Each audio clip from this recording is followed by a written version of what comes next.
สบายดีเนาะวันนี้ก็มาเจอกันคือเก่ากับทางแนลคำฮอกกับพุทธวันนี้ก็จะมาเว่าวิธีการแก้ไขปัญหาในเครื่องคอมพิวเตอร์ของหลายๆคนที่ว่า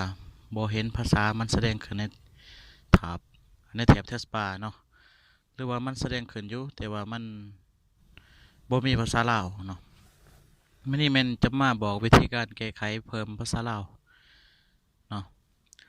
อ่าสมมติว่านี้เนาะปกติมันจะขึ้นคำว่าแถบภาษาอยู่นี่เนาะบางคนพัดมันบ่ขึ้นเสียจะได้หรือว่าของบางคนหันขึ้นอยู่แต่ว่าบ่มีภาษาลาวหันนะเนาะ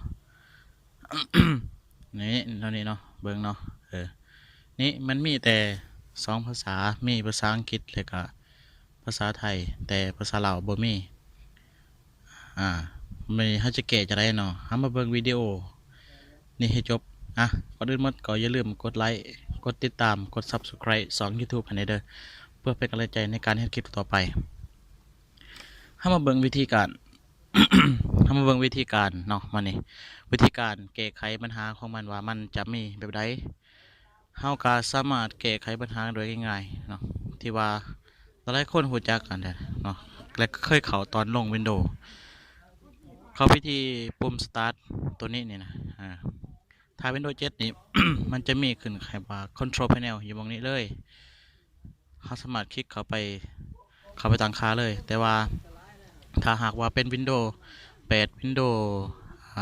8 Windows 10ต้องได้พิมพ์เอาเนาะหรือบอกก็เลื่อนหาเอาแต่ว่าพิมพ์กับ Control Panel แบบนี้เนาะก็ขึ้นมาคลิกเข้าไปเนาะคลิกเข้าไปที่ Control Panel แล้วจะปรากฏเมนูแบบนี้เนาะ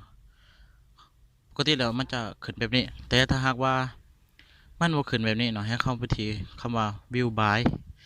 Category คลิกเข้าไปเนาะให้เลือกเป็น ลากไอคอนตัวนี้เนาะ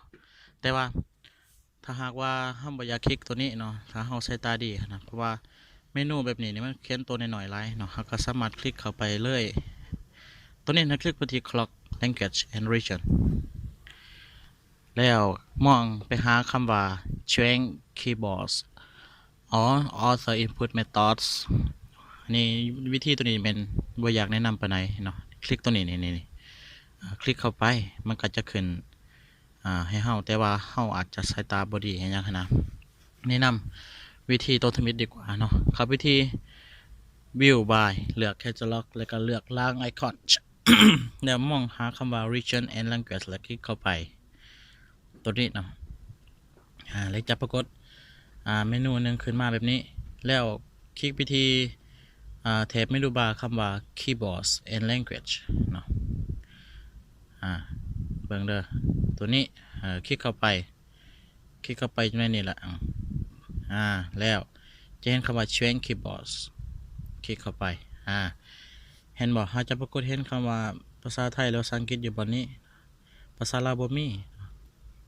วันนี้เขาอยากเพิ่มภาษาลาวให้เขานะเขาต้องเฮ็ดจังได๋คลิกเข้าไปที่ Add ตัวนี้ตัวนี้เบื้องขวามือคลิกเข้ามาแล้วก็เลื่อนหาคำว่าภาษาลาวเลื่อนหาคำว่าภาษาลาวPDR ถามมาว่าถ้ามองเห็นแล้วคลิก Select บวกเครื่องไม้บวกตัวนี้เนาะกดใส่เครื่องไม้บวกแล้วกดคำว่า Keyboard แต่กดใส่ติ๊กถือใส่ลาวแล้วกดโอเคตัวนี้ต่อมาอย่าลืมกด Apply ไปก่อนเนาะมี3ภาษาแล้วอังกฤษไทยลาวตอนนี้เราสามารถมีภาษาลาวไปแล้วเนาะนี่สามารถพิมพ์เป็นภาษาลาวได้แล้วบัดนี้มาเบิ่งภาคส่วนที่สำคัญที่สุดเวลาเราสิเปลี่ยนภาษาเนาะมันสิอยู่เบื้องตัวนี้เราไปตั้งค่าเนาะวิธีการสลับภาษาคลิกไปที่ Advanced Key Setting เนาะตัวนี้เนาะแล้ว Change Key Skills ให้ติ๊กแบบ admin เลยคลิกตัวนี้อีกเนาะคลิก2อันเนาะแล้ว Windows ยังก็คือกันนั่นแหละเนาะติ๊กแบบนี้หมดเนาะแล้วกดโอเคกดโอเคไปโอเคเบิดปิดหน้าต่างลงวันนี้มาพิสูจน์เบิ่งเนาะว่ามันทำงานได้หรือบ่เนาะ อันนี้ที่ใส่โปรแกรม Notepad เนาะในการทดลองพิมพ์ว่ามันสิได้หรือบ่ลองภาษาอังกฤษภาษาอังกฤษก่อนเนาะเขียนจะได้ลองอังกฤษเนาะประมาณนี้เนาะหอยบ่ถือเลยมันต้อง I S S อังกฤษต่อมาภาษาไทย